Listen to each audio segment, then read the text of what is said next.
Yan, ganyan po sila kasipag. Sana all. Yan. Yan po ang aming basketball court. What? What the fuck? Yan po ang aming volleyball court. Nililinis po nila. Kasi yan po yung mga kayakas ng Bacolong. Nililinis po kasi magpi-play po kami ngayon. Hoy, tumulong muna kayo! Sulapin nyo na yan. Yan to po yung manager.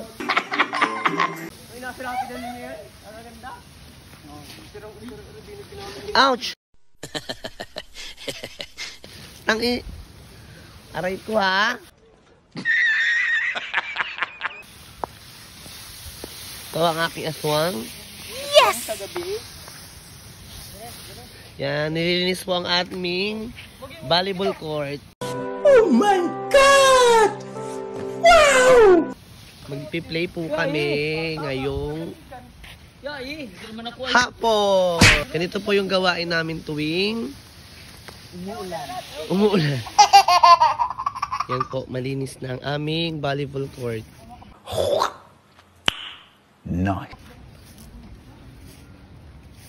Yan. Dito lang po kami naglalaro ng volleyball court po namin ito.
Dito sa bas?